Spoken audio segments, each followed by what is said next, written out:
Hey guys, welcome back to another War of Rights video.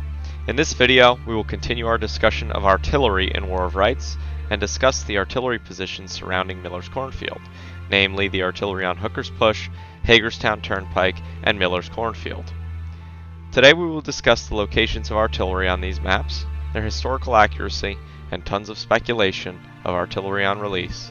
Keep in mind that I'm speculating on these details to the best of my current research on artillery in War of Rights.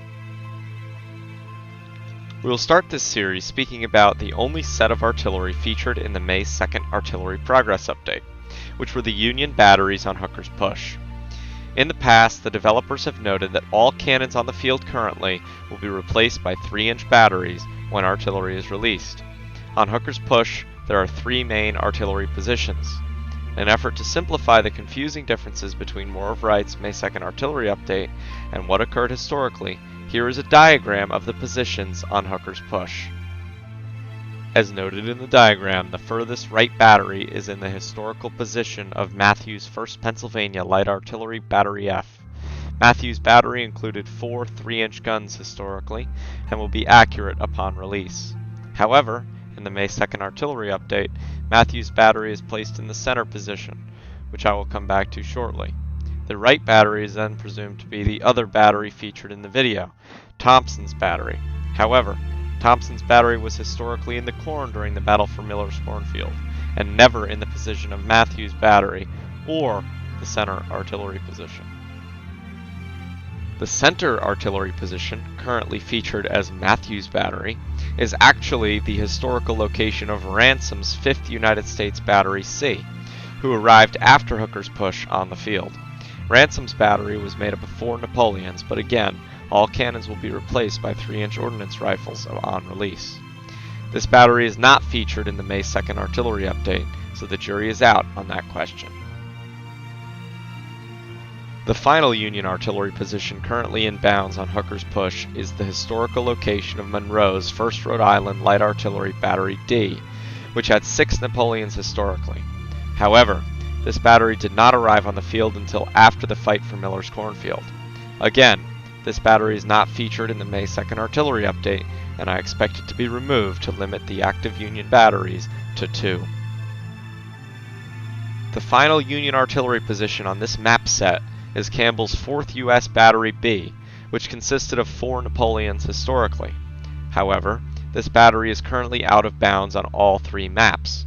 For Hagerstown Turnpike, I expect this battery to be available, as it is the only Union artillery position near the skirmish area.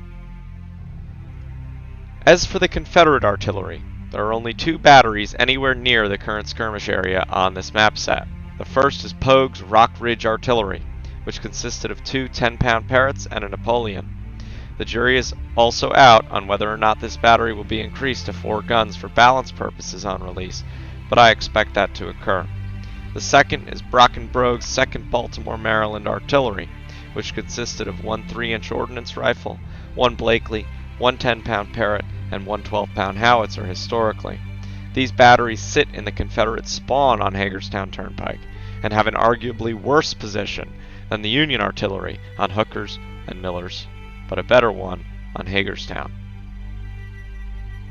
In short, on Hooker's Push and Miller's Cornfield, I expect the active Union artillery positions to be Matthews and Ransom's, called Thompson's currently, batteries. I expect the Confederate batteries, Pogue and Brockenbrough, to be moved to a better location for these maps.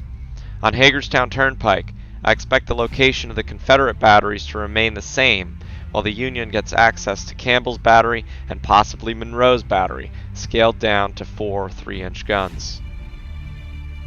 In order to balance this map set, Campfire Games must bring some ahistorical artillery positions into effect, while maintaining as much realism as possible.